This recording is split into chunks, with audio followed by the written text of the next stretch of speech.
Hey guys, my name is Steve Richert. I am an amateur photographer and filmmaker. My specialty, or the things that I really love, are being outside with the camera. I call that being an adventure photojournalist. And this is Amateur Hour. This is all about, encouraging you to pick up a camera and to tell your story. And that's what this channel is all about. If you find that interesting, and if you're on that same page as well, make sure you subscribe to this channel. I put out content regularly every Tuesday and Thursday, just about, and I do these live streams on Fridays to connect and engage, tell you guys a little bit about what's going on in my life, some of the trips I'm on, some of the things that I'm shooting, talk about photography, talk about video, talk about storytelling, yes, talk about gear, because, who doesn't love talking about gear a little bit? And it's always fun to talk shop about that stuff. And to talk about YouTube as well, because part of creating stuff is the platforms and the contents where we put this stuff.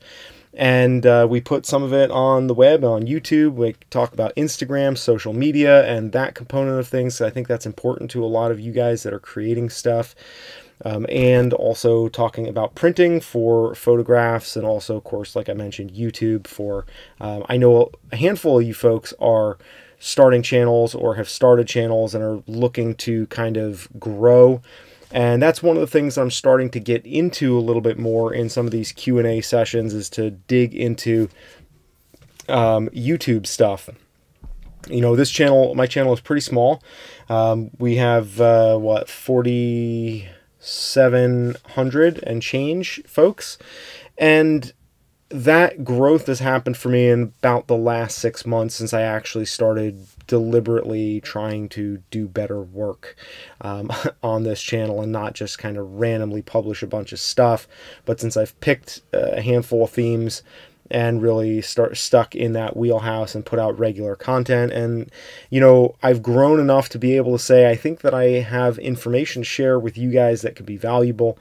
But I also know that this channel is small enough to the point where I can really, realistically afford to take time to talk to everybody that shows up on these live streams. And, it's kind of a view from the middle, I guess you could say. That's a lot of what I'm doing here. So anyways, every Friday evening at about 8 to 9 p.m. Eastern time, depending on what my schedule's like, what my daughter is up to, I hop on here. I host and facilitate this amateur hour, and I'm always happy to have you guys along to be part of that and to share in that with me, because I've recently come to the realization of the joy of amateur photography. And I know this may go in the fly in the face of all of the hustling, the guys that are out there peddling the doctrine of the hustle. And I'm not saying that hustle doesn't have its value, but like, misplaced hustle is lethal. Okay, that should be on a quote. Chase Jarvis, you should put that on a t-shirt, or on, tell everybody to retweet that one, because that's true. Misplaced hustle is lethal. There's no more sure way to kill something that you love. And this is anything in life, not just photography or creative stuff. But if you try to hustle your way out of doing something that is just, that you don't have nailed down, that you have details that are out of line, or that you don't love, or what have you, simply hustling isn't going to get you there by itself. It's necessary but not sufficient, I guess, is what I mean to say. And so recently I've come into the realization of just the value of quitting, and recognizing when it's time to no longer hustle. And that's not what I really want to spend a lot of time talking about tonight, because I've done that a bit. But just something that I've realized recently is, I've gone through the first, 10 years or so of my life as an adult after coming out of college, I would say. Good evening, King Uzi. And I had somebody else check in there earlier, but I was on a roll, so I didn't recognize them. FK Irons, I don't know if you're still on, but if you're still here, hello and good evening to you as well. I spent most of my, the last 10 years trying to start a whole bunch of things and really get after it. And then the last year or so, 2 years, I've been like starting to come around more to this idea of, maybe I should just like quit doing a whole bunch of stuff and focus on fewer things that I really want. And that, and I found out that, getting rid of extraneous things is super, super helpful for me and for that creative part of the process. Anyways, there are only a couple of you guys on right now, but I anticipate this getting a little bit more rowdy, a little more lively in here as we go on. I'm always open to questions and happy to riff on things that you guys want to talk about. Yesterday, I made the leap and I bought the V-Log, the flat profile for the Panasonic GH5. I did a little bit of grading, and that's one of the things that, frankly, I am not great at. My color grading is, it's hit or miss, and I think a lot of that has to do with just practice, frankly. And I wanted to have a little bit more.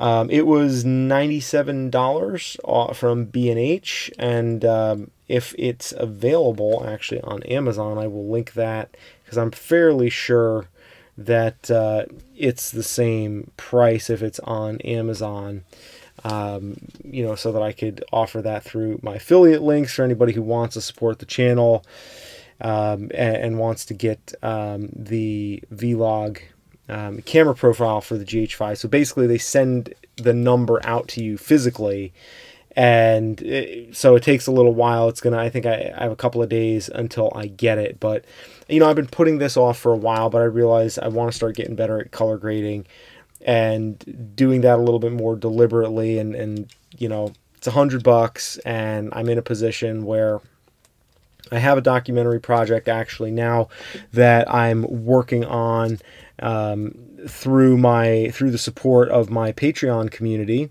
and that documentary project I've talked about a little bit on the live streams here, and it's actually the same. If you have a V-Log activation code for a GH4, I believe it also works on a GH5. Like, you can reuse one. If you bought a V-Log for the GH4, you can use that code and activate it in the GH5. But I'm going to put that in the show notes for this episode. If any of you guys want to buy the V-Log for either GH4 or GH5 and you want to support the channel, in addition to any of the links that I have down below to Amazon, even if you're not buying the stuff that's linked down there, you just click through and I get a little bit of kickback from that at no extra cost to you, and that helps me keep the lights on here, so to speak. Good evening, Queen of San Joaquin. Glad to have you here. So, yeah, I'm excited to see what comes of that. And, the video that I just posted today, I actually meant to have that posted yesterday. I shot it yesterday, but I didn't finish editing it until today, was the Panasonic G7 camera giveaway. And, of course, I just gave that camera away today. Still haven't heard from the lady who won the camera. She hasn't claimed it yet. But I was really, really happy about the giveaway and that I had a chance to do that. And so in the process, like as I was shooting that video on the G7, it kind of got me thinking, what's the point of having a GH5 and not making use of that extra feature that I already have invested in to have a camera that has like all the bells and whistles and stuff on it. I mean, it's a super awesome camera, and like I may as well spend the 97 or $100 or whatever to unlock that last little feature so that I can really squeeze the maximum performance and really get the color grading, to really look right. So yeah, I think she will be excited with the camera. I know just using it myself, I hadn't used the G7 for a while because, frankly, once you start shooting with the GH5, it gets a real comfortable camera, especially for shooting video, and you have the in-body image stabilization and stuff. It's so nice. I just hadn't really used the G7 for much, and it was good to be able to pick it back up, make something nice with it, and just frankly for my own sake to remember how much value there is in just, you know, cheap, simple gear that is not super expensive, not top of the line, but really the fact that for a relatively low dollar amount, you can still get really high quality gear that can do some really amazing stuff that you would have had to pay a huge amount not that long ago to be able to have, and now the price has come down and we have the opportunity to make stuff out of it. And so you know, a lot of this has kind of the thought process and even my decision to start downsizing some of my gear, which I'm going to be talking about in upcoming videos here on the channel. But, you know, I'm going back to school in a month, going for nursing, and I'm going to be working, probably you could call it part-time, and then the rest of my time I'm going to be working on the channel here and doing work for my Patreon community, working on a documentary project. I got some cool things coming up in August. I have one last, well, actually technically it's two last climbing trips that are going to be happening. I'm going out to California, and I'm going to be climbing in Taquitos in Southwest California with one of my friends who also has type 1, and he's going to be one of my documentary subjects for the project that I'm working on for my Patreon community. And of course I'll be publishing that stuff here and on my Instagram, the stills and the videos, and I'll be talking about that just from a, you know, breaking down the technical stuff, the storytelling, and also showing the finished work, publishing that here for you guys too when it's done. And then I'm going to be going to Canada for about a week with my friend Martin. He was the fellow who I was with when I was in Dubai and Oman.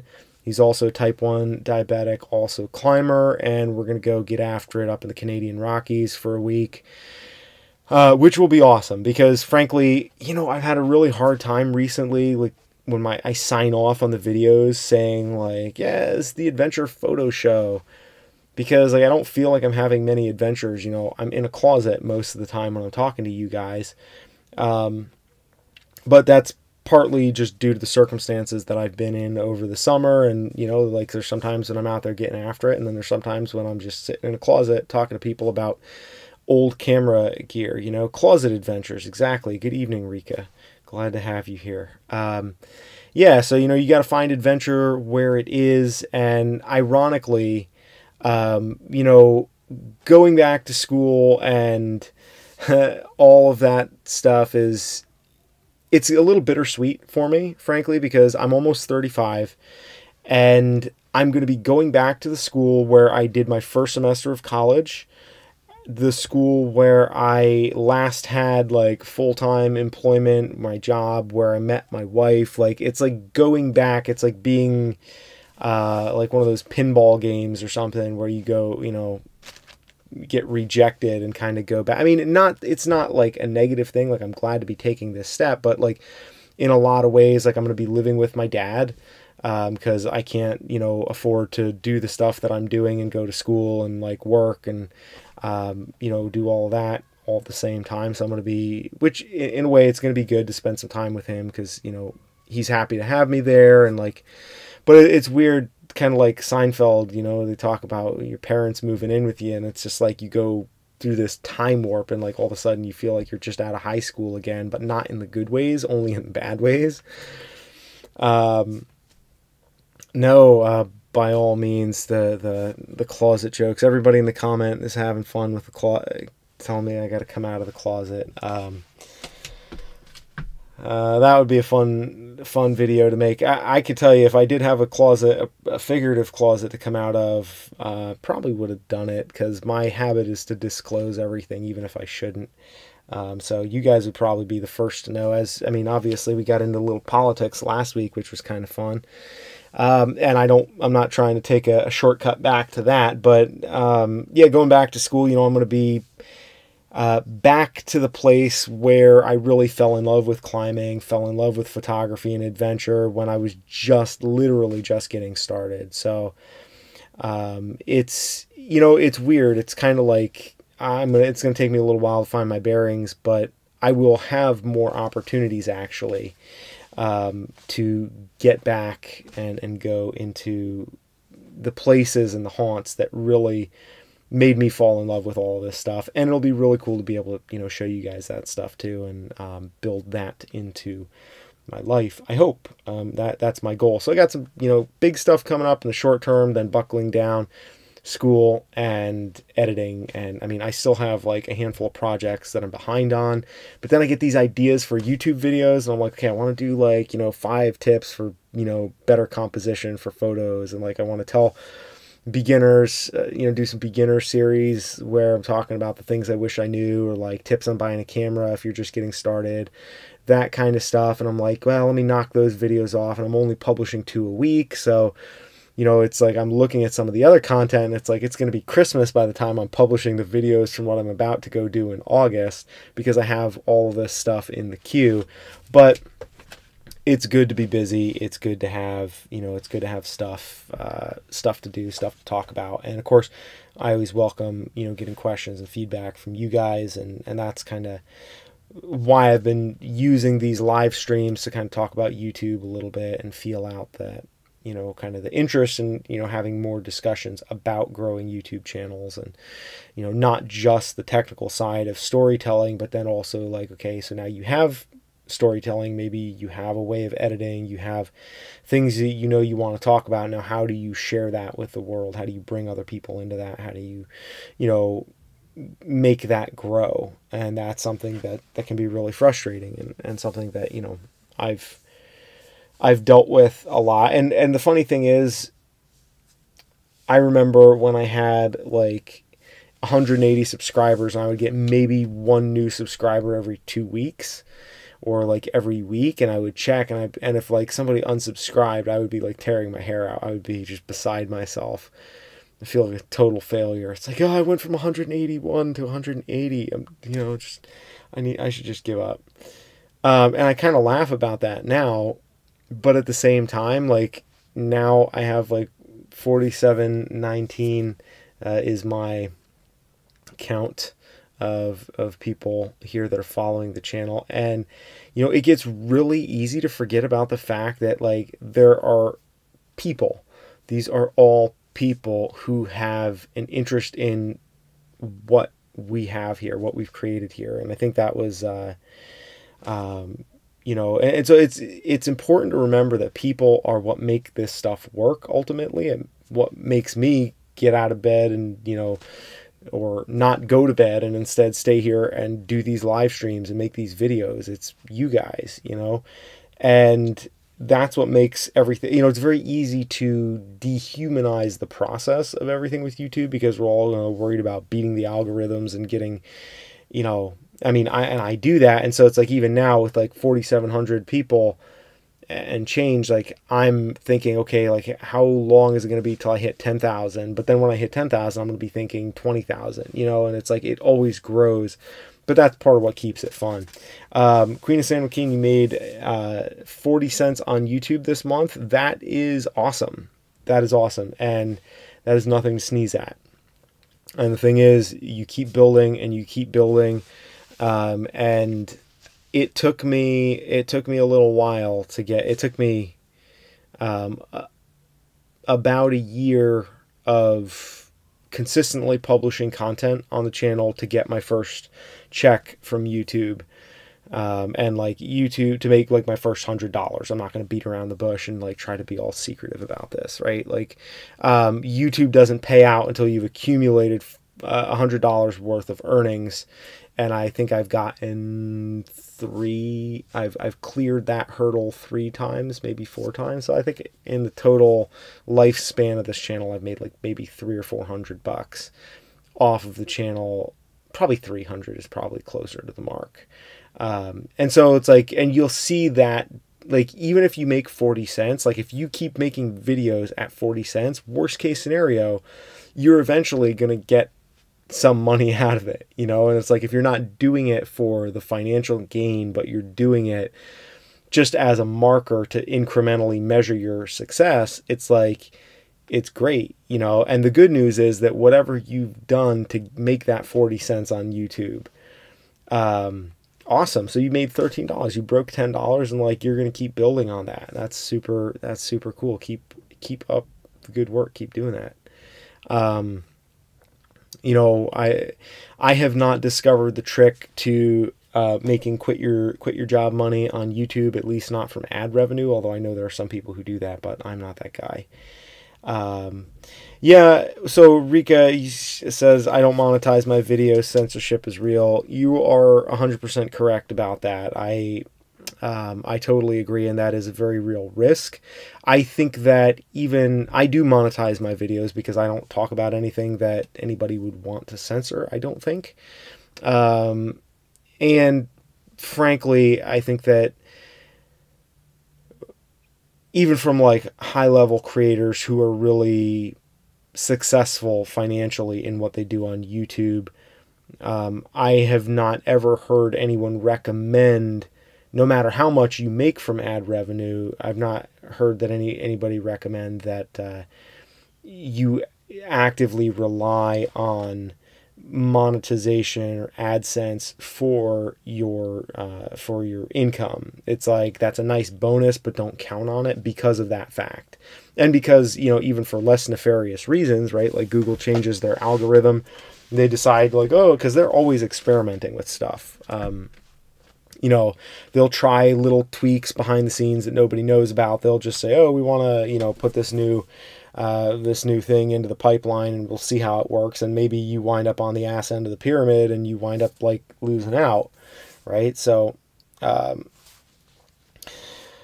yeah. So, and Queen of San Joaquin, sorry, just trying to get my comments back here. That's why you get super close up on my hand. Rika says, not yet, you don't. I'm assuming not yet in terms of not having any sort of censorable content. Yeah, you know, it could happen. I do enjoy speaking my mind.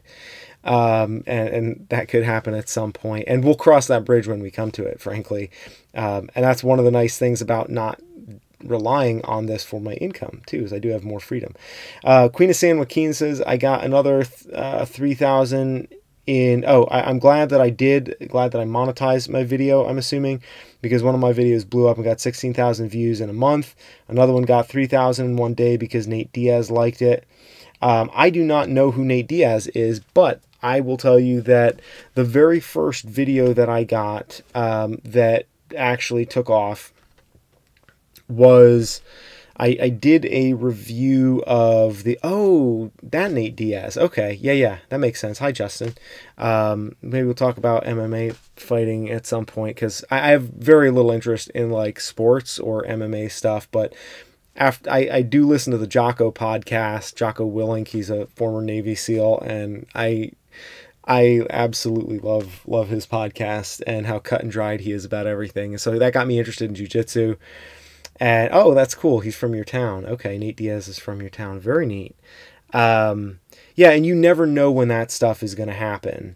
But okay, so I'll leave this tangent. I was going to talk about the McGregor-Mayweather fight, which I would really like to see. So, yeah, but just 1 second, I'm going to answer your question here, Christopher, about balancing time on YouTube with everything else, because that is just a very, very important and very good question. But with monetizing videos, you know, I think everybody is fairly used to seeing monetization. If it interferes with your ability, like censorship issues, because you're talking about things that are Eddie Bravo, the only flat earther I find amusing. That's hilarious. Yeah, I enjoy Eddie Bravo and some of his stuff. I've seen him on Joe Rogan podcast as well.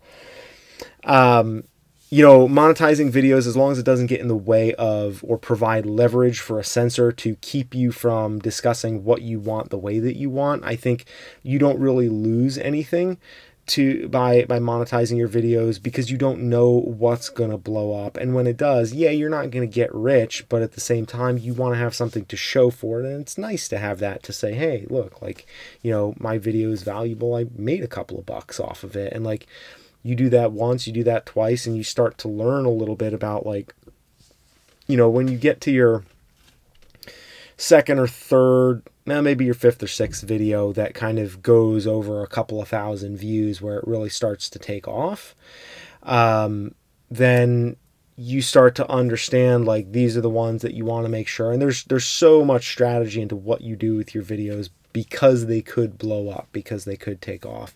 And so there's things like putting the information cards in your videos, you know, like linking and kind of triggering people to go to different videos and stuff that you have put up. So like, for example, when in most of my videos, I reference in each video another video that I've shot. And what I'll do, oh, hey, Tiff, good to have you here. FemGeek is in the house. Made it here a little bit earlier. That's awesome to have you. Welcome. In every video, I tend to reference previous videos. And so when I'm publishing the video, I'll go through and I'll drop a little iCard, the little banner that pops up and says, you know, suggested video or whatever. And it'll do that. And so this way, you know, there are some people that just love looking at my pretty face and listening to me ramble, right? But there are also people who, you know, they're kind of like after a minute, they're kind of itching for the next thing. And if you can provide them with something that's related to what you're talking about that brought them there in the first place, then they're like, you know, they got the FOMO. So they're going to click on something to click away. So maybe they'll click onto a different video of yours. And then that way you're keeping them still on YouTube. And the way that YouTube, from an analytics and algorithm perspective, the way they view that is very favorably. If you can keep people kind of daisy chaining your content together so that people stay on your channel, that tells YouTube that your work is strong, and it gives them incentive to promote it. So I think I kind of went off the rails a little bit there.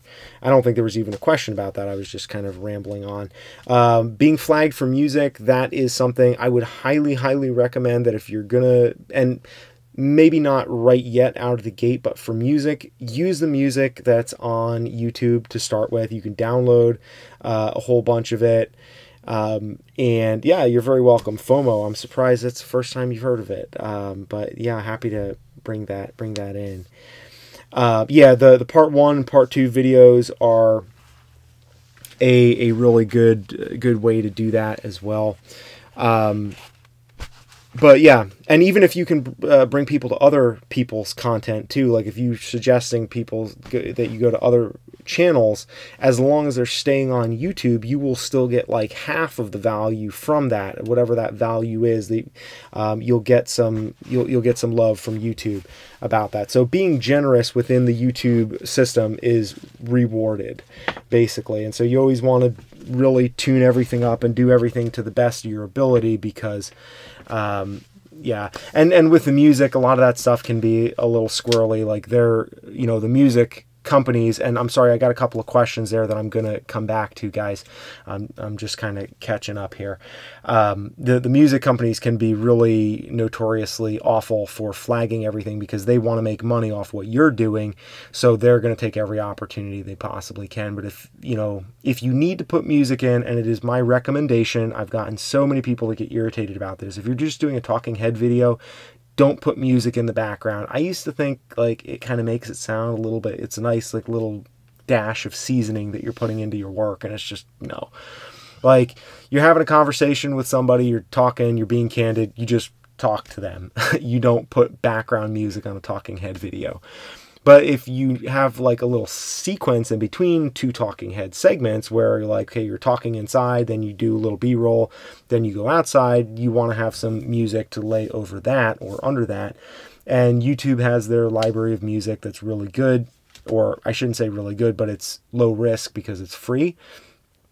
Yeah, the YouTube audio library, exactly. That's what I would highly recommend, at least to start out. And when your channel is making a little bit more, depending on what type of projects that you're doing, also, you may want to license music. I use Epidemic Music, which is a flat fee, $15 a month. You can use any of their music. It has all kinds of genres. They're always uploading new stuff.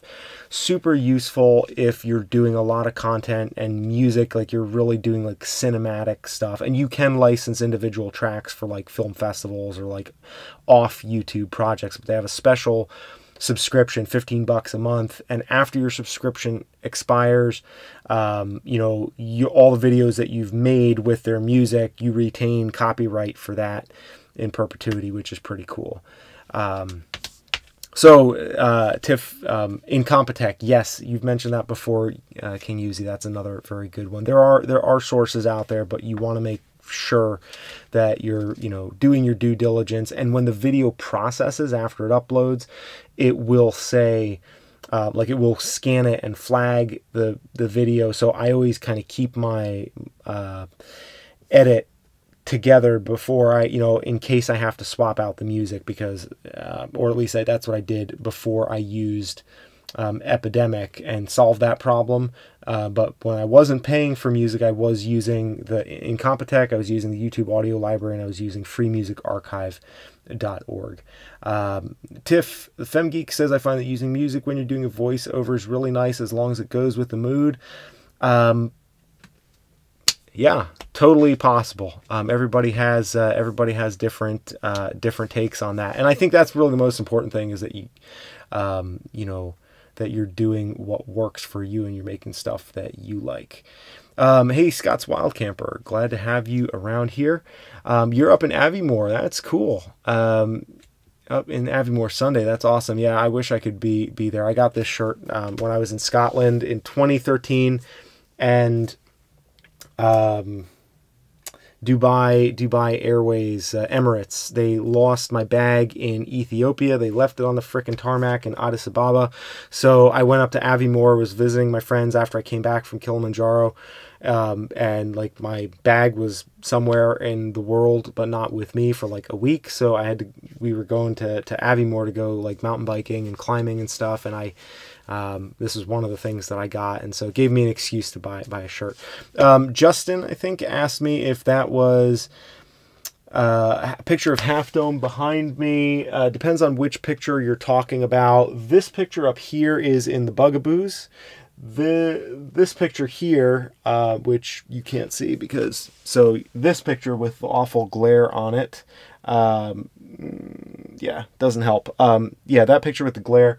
This is a print of Half Dome. This is one of Jeremy Collins' drawings. I got that for Christmas for my wife a while back. And then the other one back here, this you can kind of see, this is another Jeremy Collins, and he's a super, super awesome, talented artist who I both love and hate, because he's so talented that I hate him, but I love his work. I don't really hate him. That is the Sierras, in the eastern Sierras there. Picture of like Mount Whitney and the Keeler Needle, I believe it's called, as well as this one back here, which is a bunch of 8,000 meter peaks, but they look like postage stamps, I'm sure, to most of you guys. All right, now I have to go back and address a couple of comments, because I got some good questions here. And let's see, where are we? Scrolling back here, I get long-winded and let things run away from me. Christopher Xavier asked, how do you balance the time you invest in YouTube with everything else you do? That is a really, really good question, and one of the hardest things to come to grips with, because I think a lot of times when we get on YouTube, you know, we want to do everything at the highest level that we can possibly do, but we don't think about what the highest level that we can repeat consistently on an ongoing basis is. And what I have found is that, you know, you take time when you have time, and you devote that time to YouTube. I took several months in 2016 and I did a daily vlog, and that has helped me edit much, much faster. Not by doing everything perfectly, but saying I'm going to allow myself X amount of hours that I have in the evening to make a vlog. I'm going to shoot as much as I can through the day, and I have 2 hours to make something out of it. And whatever I have at the end of 2 hours, there you go. And, you know, practice and work helps you get faster.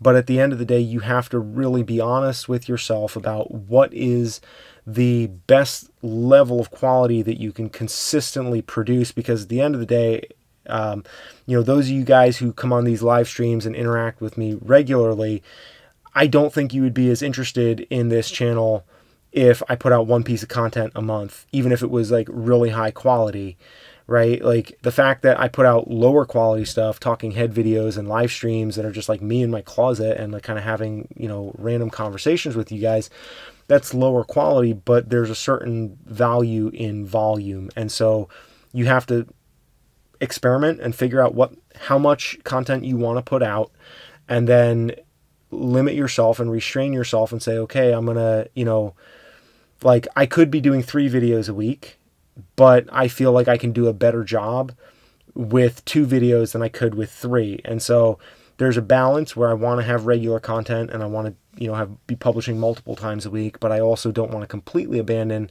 the quality of what I'm doing, even if like recently my videos have just been kind of like vlog, talky head type stuff. But I have stuff that I'm editing that isn't published right now, that it's kind of, you know, behind the scenes stuff that I'm doing, some documentary projects. So, you know, you have to budget your time is really what it comes down to. It's time management, and that can be really hard to do when your channel gets big and you can afford to hire somebody to edit, hire somebody to shoot, or if you have a friend that's doing it with you, you can divide the labor, and that's really helpful. But I will tell you, something that you love, like YouTube, like growing an audience, it is addictive. It is satisfying and fulfilling when you feel like you're making a difference in people's lives, even if it's in a small way by just talking about photography stuff and YouTube. Like, it gets addictive, and you can easily lose sight of relationships and people and things that are important. And you need to take vacations, take breaks. One of the most valuable things I did this past winter, took a break from social media. I just completely abandoned social media. I still kept uploading on YouTube, but like Instagram, Twitter, Facebook, all that, just completely rejected that for like 3 months. And one of the best things that I ever did, and I think even on YouTube at some point I'm going to take a little vacation, you know, just take a month and try to batch some stuff ahead of time so that, you know, there's still videos coming out, but like take some time just to step away from it. You have to give yourself room to do it in a way that it doesn't become your master and you become the slave of this technology that can be really beneficial. So it's up to you to draw those limitations and be honest with yourself about that. Okay, and let's see. Justin, you climbed Kilo Needle. That's awesome. I have never climbed in the Sierras. I know the permit system out there is kind of a cluster, or it can be if you're not going car to car, like if you're camping out over there. So I haven't done that yet, but I am going up Taquitos this trip out to California, and then hopefully going to do some stuff in the Rockies in Canada. There's some really awesome big stuff out there. I was actually looking at a route called Angel Wings today in Sequoia National Park, just I think south of the Kilo Needle and stuff like that, which is amazing and way above my pay grade right now, but I think I'm gonna start training for that. I think that would be a really bitchin' route to do, because to me nothing gets me more excited than like hard alpine backcountry climbing, like long, just burly stuff that I know I'm gonna hate when I'm out there doing it, but you know, it's adventurous, and that's what I love doing. Oh, that's awesome. You're only 20 minutes from Taquitos. I'll definitely keep you posted. All right, let's see. I have a question about from Mario Crespi. Mario, I hope you're still here. I know it took me like a hot minute to get to this. Well, only 11 minutes to get to this. You asked my opinion on the Fujifilm X-T2 and lenses for landscape photography not being full frame and the dynamic range. And thank you for the compliment. Mario said this is a great show. Awesome, very cool. I always like freak out and panic. I worry that people have like no attention span, but that's a mistake. That's a bad way to think about things. So I gotta do better. For landscape, honestly, I've shot with Nikon D600, full frame Nikon, and the 24mm f1.4, and here I go talking about lens measuring. The D600 with the 24-1.4 lens, I mean, you'd be hard pressed to find a better setup, I think, for I don't know anything in the full frame market that would be better than that. And frankly, I don't miss anything in my landscape shooting carrying the Fuji gear. And this is probably, I don't know if there's ever a good time to tell. Well, we're deep enough into the episode. I'm going to tell you guys, because I like to throw spoiler alerts into these things for you guys that are like committed, because nobody's going to watch 39 minutes of a live stream. And Scott's Wild Camper says, I'm glad you love the GH5. I went for the Sony A6300. It's like a hot woman who's a real bitch to live with. Yeah, that's a pretty good analogy for what I would have imagined the Sony system to be like. And I know there's some people who love Sony. I don't have anything against the Sony, but it's like they have some things that are really, really good, but some things that are really, really bad. And the really good things are really good, but the really bad is really bad. And so you're always kind of polarized between love and hate. The Fuji system and the lenses for landscape, the 16mm f1.4 is amazing. It is a brilliant, brilliant lens. It is sharp wide open. It's sharp everywhere. Super fast. You know, the bokeh at 1.4 on a smaller sensor is going to be, you know, less awesome than like bokeh on a full frame sensor, but like 1.4 in terms of the light passing through is still 1.4, and so you're still gonna get great low light performance. At least that's my understanding of the physics. And you know, I'm not a professional, I'm an amateur, so I can afford to be a little ignorant if I don't have that entirely right. I will say that I do not miss shooting. I sold my Nikon f1.4 24mm lens to get into the Fuji system. I have never for a minute regretted that. The one thing that I felt was easier to do with the Nikon system was shoot time-lapse videos on the motion control slider. But that was back when I was interested in carrying around a 50-pound piece of, you know, iron with like, you know, a couple tripods and a track that like it would, you know, it was beautiful. It was beautiful, the work. And like, if you go back through, I have a playlist on my page, like one of the videos on my homepage here. It's the time-lapse shot with the Nikon D600. It's a time-lapse reel that I shot in like 2014 when I was doing motion-controlled time-lapse stuff. So basically you set the camera up so that it's taking long exposure shots every 15 or 20 seconds, or however long your exposure is. And in between every exposure, the motion control slider will move the camera just like a fraction of an inch. And then like you program it all, you program all this stuff in to like tell you how you want it to shoot and move. And it's cool because then you get like a Milky Way time lapse with motion added in there. And it was amazing. Okay, so if you watch this video, it crushes everything. And the Nikon is, since it's full frame, I know that it talked to the control for the motion control slider there. And so that was one thing that I could do with the Nikon that I couldn't do on this. However, I found that carrying all of that gear where I was using it like in the backcountry, and I carried that stuff. Well, actually, my erstwhile friend carried that into the backcountry, and boy, that thing was really, really heavy. And kind of after that little expedition, I was like, you know what? I'd rather take like my little, GorillaPod. Seeing if I had it handy here. I don't. It's out in the other room. I'd rather take my little GorillaPod with me and just shoot stationary time lapse and just kind of do a little camera pan through the time lapse rather than motion control. Because those big sliders, with the motorized sliders for time lapse shooting, oh my goodness, it's just like, it's a nightmare when you're packing that like 16, 18 miles into the backcountry with like 2 weeks worth of food and climbing gear. Maybe it wasn't the best idea in retrospect, but that's really the only place where I would say if there is a shortcoming that I have found of the Fuji system, it's maybe a little bit with the astrophotography.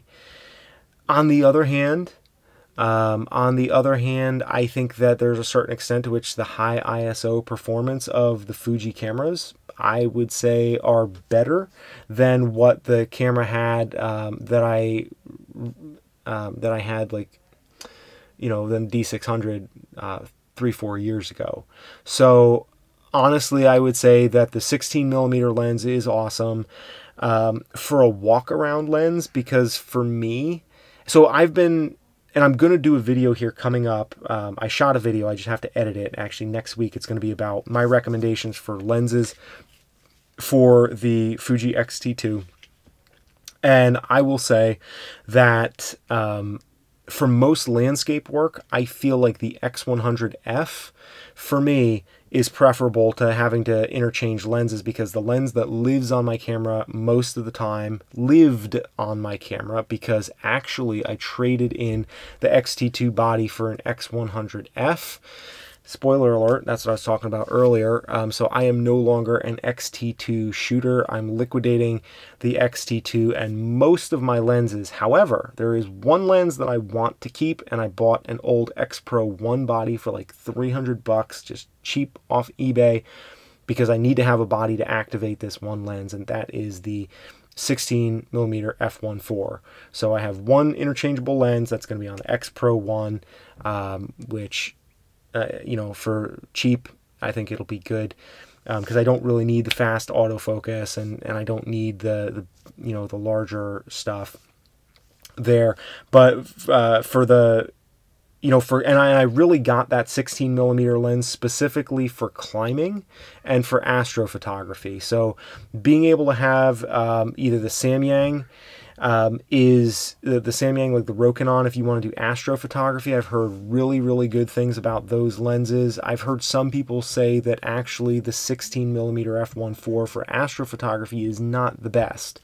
That the manual focus, little cheap $319 Rokinon lens, that is actually a better, that has less chromatic aberration, little like kind of bleeding, kind of around the light bleeding, for those of you who might not know what chromatic aberration is.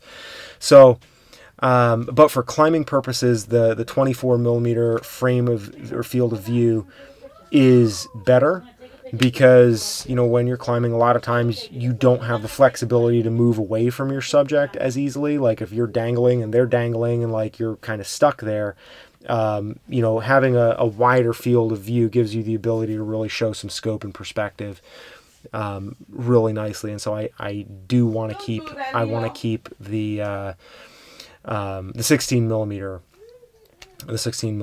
lens, you know, still intact. But honestly, for landscape, yeah, the Fuji. And I would suggest, you know, go on Flickr and check out some of the photos there. Look at the X if you haven't already. I know it might be redundant, but like, there are people making really awesome stuff on there. And between the 23 f2, which is, you know, fixed on the X100F, for most non-climbing landscape stuff, that 23mm focal length is great. And honestly, the 23mm lens, if I had to pick one lens to do stills with the X-T2, it would be the 23, because the 35 is wide enough that you can go and you can, you know, shoot landscape stuff with it. You can even stitch stuff together. If there's not moving subjects in there, you can stitch together. And it's also, you know, tight enough that you can get in close and you can still get decent portrait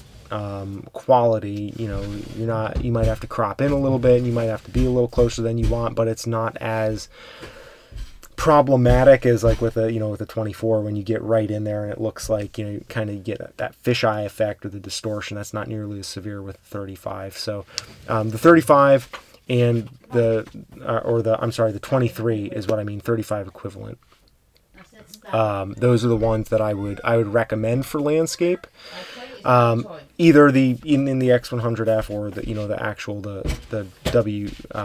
WR-F2 lens is also really nice.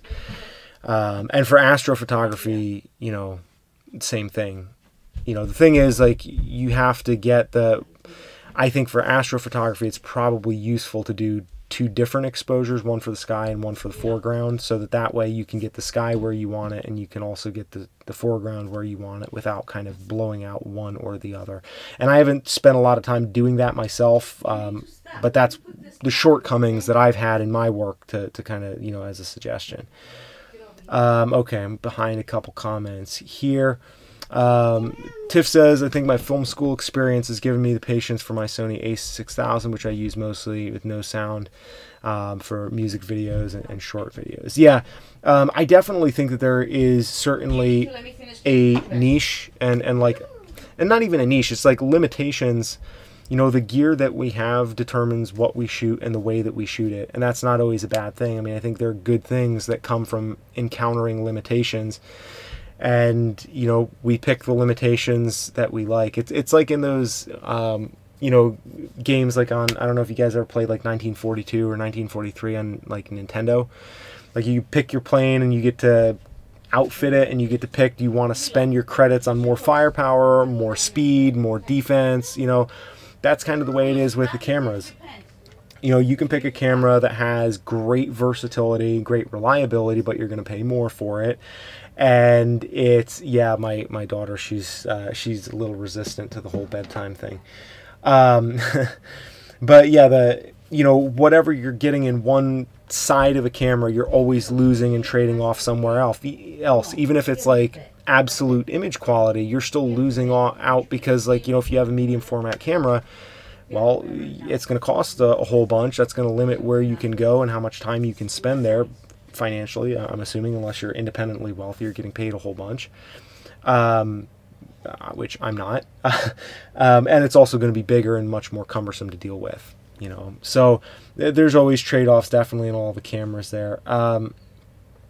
Queen of San Joaquin is throwing this out there. If you've never used a camcorder and want a cheap, easy one, the Sony Handycam CX405 is okay. It's very limited, but it's good if you want to start on YouTube. And yeah, the Joni Gamer says, I shoot with the Nikon Coolpix L340 20.2 digital megapixel with 28x optical zoom. If you're a photographer on a budget, this would be a really good starter camera for only 170 bucks. Yeah, totally agreed there on all of the above, just basically with the idea that, you know, as photographers, most of the channels focus on gear reviews and equipment that is higher end, and I think that's the lust of being a pro photographer, is that you have justification for buying cameras that you might not need otherwise, like as an amateur.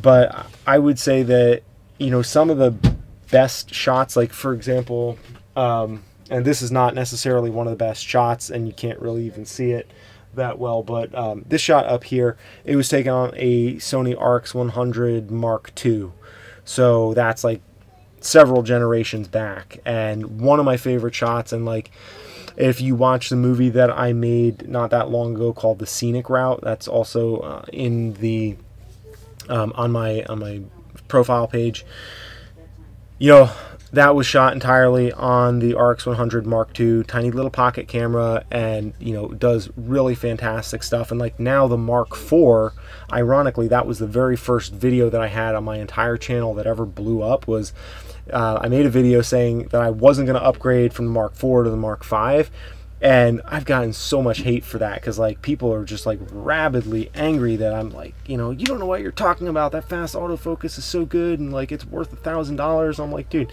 the Mark IV for like $600 or $700 on eBay does everything except the autofocus is just a tiny bit slower, and it can't shoot 24 frames per second for still images, which if you're shooting 24 frames per second, like nobody needs 24 frames, unless you're like, very few people need 24 frames per second in a point and shoot camera. I'm sorry, it's just, you know, it's a marketing ploy. So anyways, but those little cameras, you know, and that's what I recommend to people a lot of times, is either the G7, or if you want something even smaller and you don't want to change lenses to start with, is the RX100 Mark, any one of them actually, Mark 1 through 5. They're all real good cameras. It's just what can you afford and what fits with where you want to go and the environment in which you want to use it. But you know, I think it's very easy to you know, put the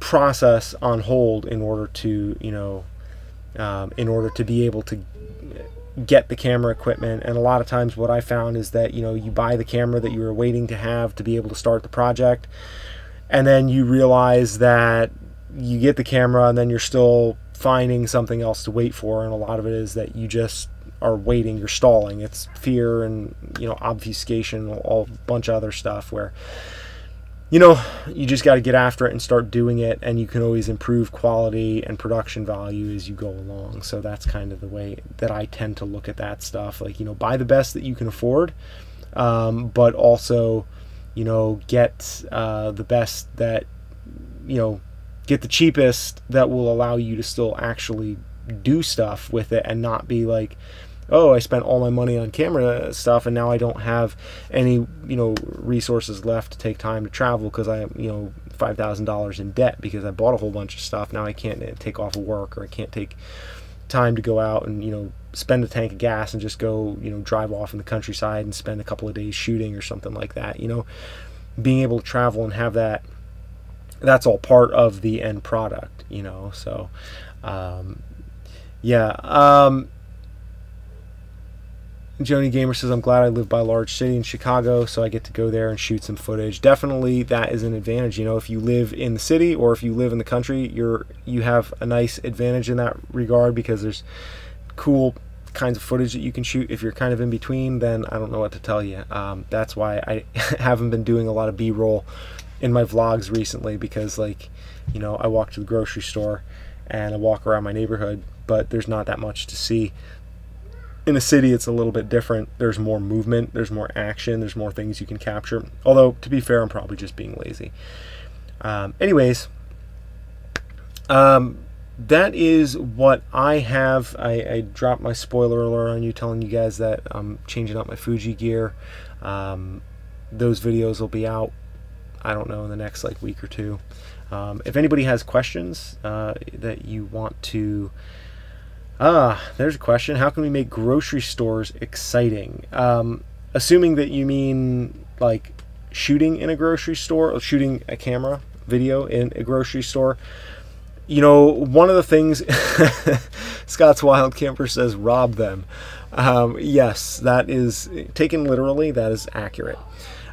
Making grocery stores or anything seem more exciting, I think that,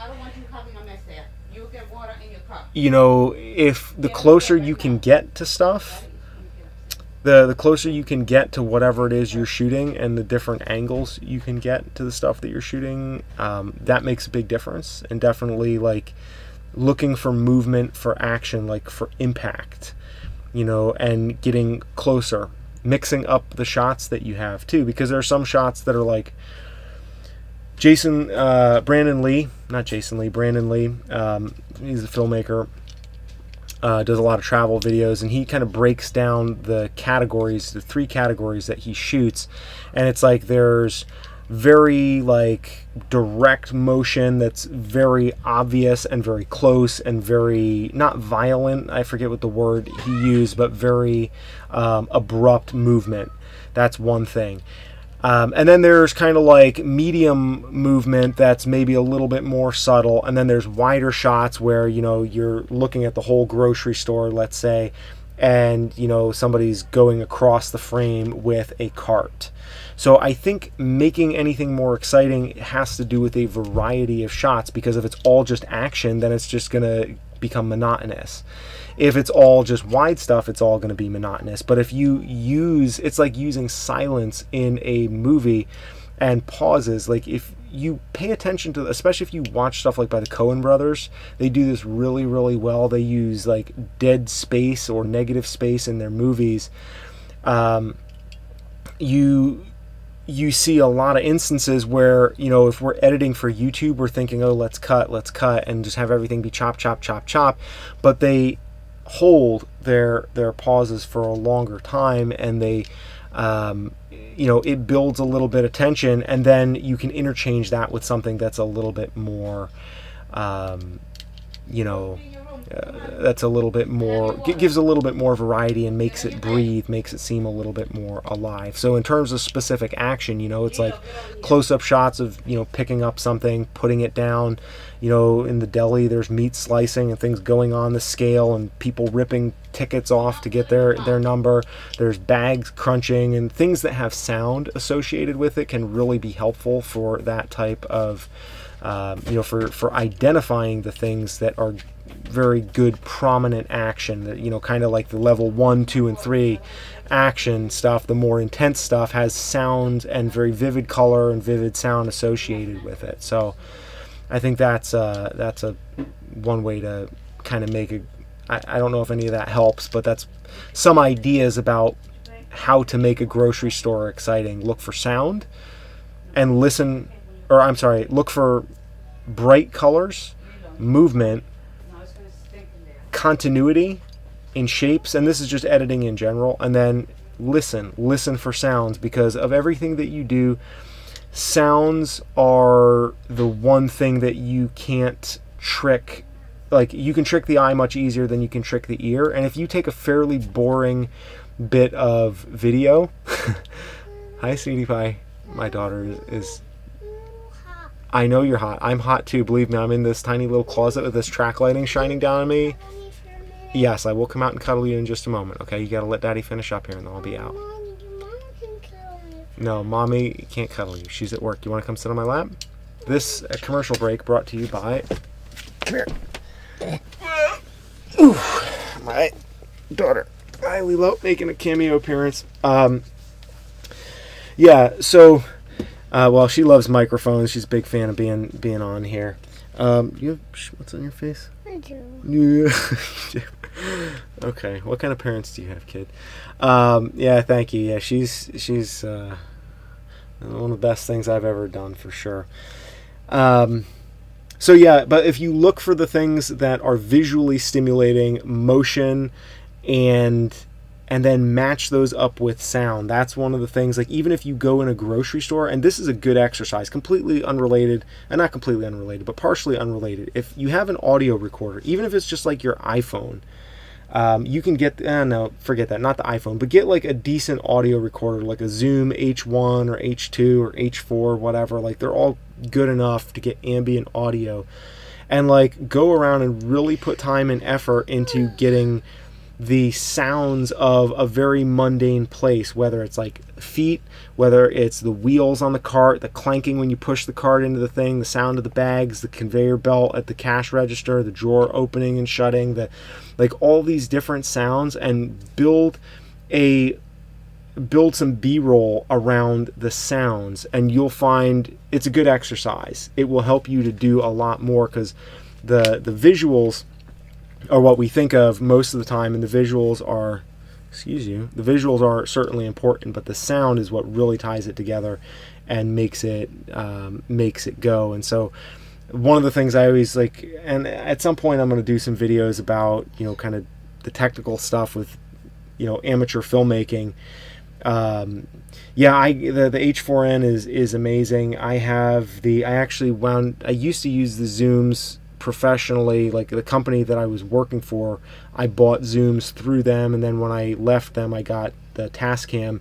I don't have it here. I have there's a DR40 and a DR60. Justin, have a good evening. I will let you know when I'm headed to Tech Heats, and hopefully we'll catch up then.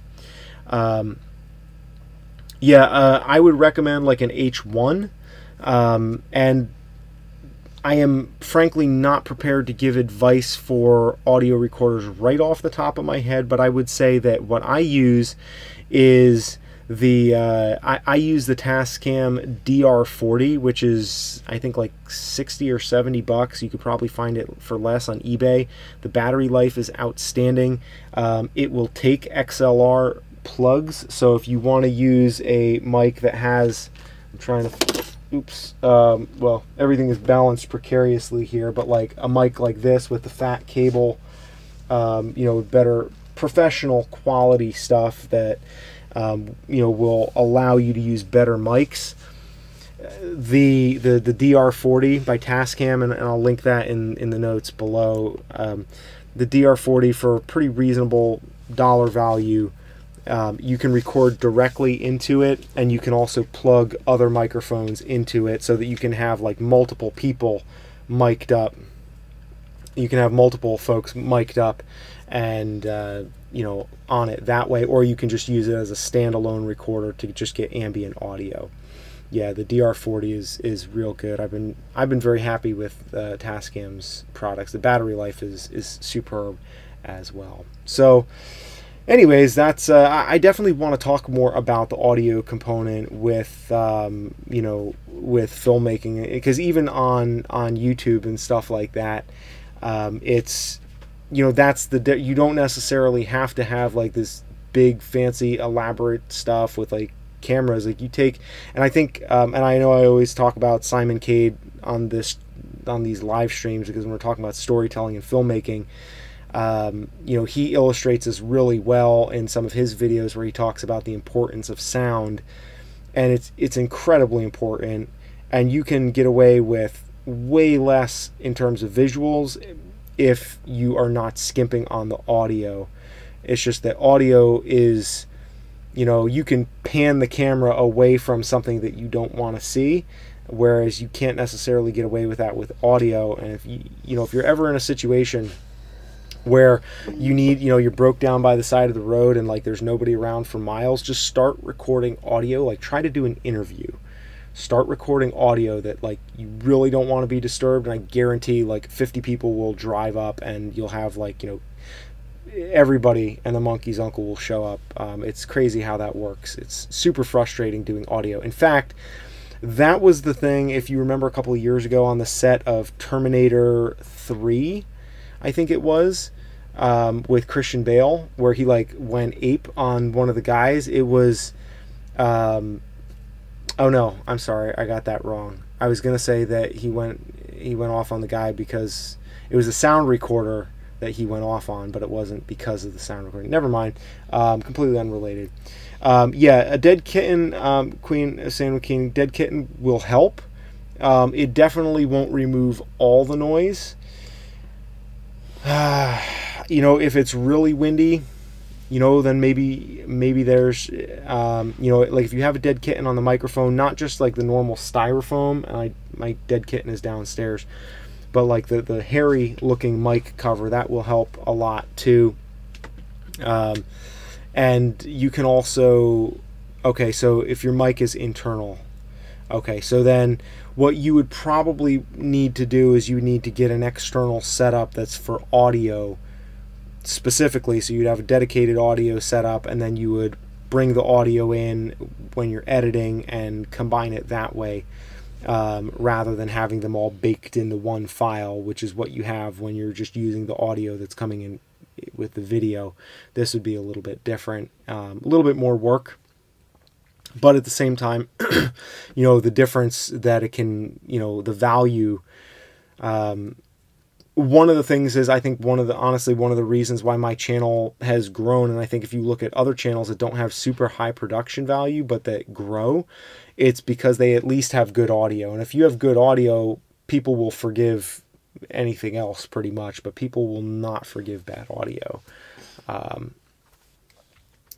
So yeah, and King Uzi, that's a great idea too. You can use an umbrella or a board or something as a shield to kind of, you know, hide what you're doing. Or if you can kind of use like a building or go behind a building or something, you know, that's part of the reason why I don't record outdoors for the vlogs. Like if I'm doing a talking head vlog, I'm not going to go outside just for the sake of being outside. I'll do my talking head stuff inside in a controlled environment where I can control the light. And then I, you know, go outside, I walk around, I do some B-roll, I edit that in. But all the points where I need to have where I'm really talking to my audience, I really want to have as much control over sound and light there as possible. And even with lighting, I don't put that much effort into it. I just use natural lighting at this point because I don't have room for actual proper lights. Which I do have some, but I don't have the room to set them up in this environment without it going completely off the rails and being impossible to get in and out. So yeah, Queen of San Joaquin, what I would recommend getting a You know what? Shoot me a message here on YouTube and email. I'm going to wind this live stream down, obviously, because duty calls. The Video Micro is a good little mic. It helps a lot when you're talking into a gale. That's what's from Scott's Wild Camper. It is a very good mic. And if you drop me a message, I will send you some ideas about different setups that you could get that would be fairly economical and that would potentially help you. Either the DR40, I think, is a good place to start, or you can also use like the Video Micro, but like use the Video Micro into a recorder. So there's a few different options there. And yeah, that's another thing too, as Tiff pointed out. You can there are microphones that you can use, like the Smart Lav Plus. It basically, I think it's the Zoom Smart Lav Plus, and there may be other companies may make versions of this as well, but it's a lapel mic that you can clip inside your clothing or wherever, that it's not going to rub and be like noisy. And it just plugs into an iPhone and records into that and uses your iPhone as a, basically an audio recorder. So that's one thing. That's another way to go about it. But basically, if you can't put an external mic on your camera, you have to separate the audio or get a camera that has a mic jack and go that route. And so depending on, we'll talk about it. We'll take some time to think about what would make the most sense, and then go in that direction. If you have a little bit of extra time, it's like some people make a big deal about separating the audio and the video, recording them separately, and just syncing them up, putting them together separately in post. I don't think it's the end of the world. But it depends on your workflow and your process and how tolerant you are of that.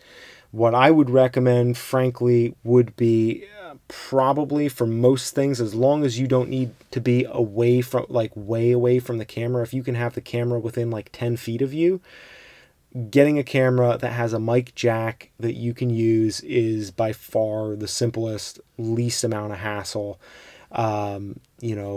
way to do that. Now, depending on the level of quality that you're trying to do and all that stuff, yeah, you can go further. Tiff says that, and I agree, that separating the audio and the video is always the best quality. But for YouTube and for your purposes here, you can get pretty darn close with a good shotgun mic that's mounted on your camera. And you can edit the audio, like you can separate the audio track out in the edit. And you can, fine tune the audio, at least with Final Cut Pro X. You can edit the audio and really polish it up pretty nicely. So a decent shotgun microphone that's not super expensive on a G7 or that type of camera will go a long way to simplifying your life, honestly. Yeah, it's more expensive than having to mess around with the separating out the audio, but if you know that you're just doing YouTube style videos and it's fairly casual audio where you need it to be good quality, but it doesn't have to be like cinematic audio. It doesn't have to, it doesn't have to be beautiful. It just has to be clear and intelligible. Then a good shotgun mic will simplify your life and simplify your workflow by a lot. It will enable you to make more videos, especially when you're just starting out and just starting to learn how to edit. That way you're not putting more stuff on your plate at a time when you're getting started. So, folks, I have a baby here that needs to go to sleep. I would love to continue the conversation in the comments. If you want to drop comments below or send me messages, you can find me on Instagram, on Twitter, hit me up there. I am at Living Vertical on all social media manifestations. My email, you can reach me livingvertical@gmail.com. Or again, just comment on the videos. I love to talk about any of this stuff. If you dropped a comment here in the chat and I missed it, which I was behind, kind of being long-winded, as I tend to be, make sure to, and you didn't get an answer that you would like to discuss, just holler at me and I'd be happy to answer it at length once I have this one put to bed. All right, guys, good night. Thank you so much, and we will see you guys. If you're not subscribed already, make sure to subscribe to this channel. Regular content, lots of good stuff. These live streams happening every single week.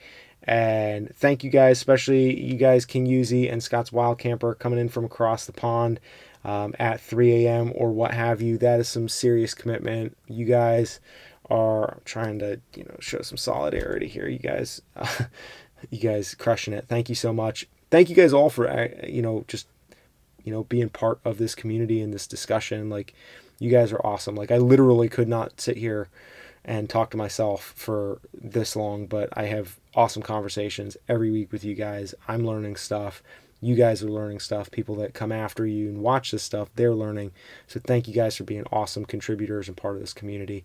It means, honestly, it really does mean a great deal to me. So y'all have a good night, good weekend, and next week I'm going to start dropping some bombshells on everybody, talking about what's happening with my Fuji gear, and I'm also going to have a video about the lenses that I like for the X-T2 as well, before I destroy everyone's world by telling them that I no longer have the Fuji X-T2. Gasp. It went the way of the buffalo. But that's a whole nother thing. Make sure to subscribe and stay tuned for those videos. Enable notifications too, so that you get notified when I post a video. But I probably don't need to tell you guys that, because out of everybody, those of you who have been here through 75 minutes of me talking on a live stream, you probably don't miss too much of what's going on here. You're on top of it. So preaching to the choir, but that's what I do. Anyways, good night. Thank you guys. You are so awesome, and I appreciate everything that you guys do here in this channel. Take a camera, go make something, go out there and crush it, and start now. Good night. And if I can get this, there it is. And yes, now, good night.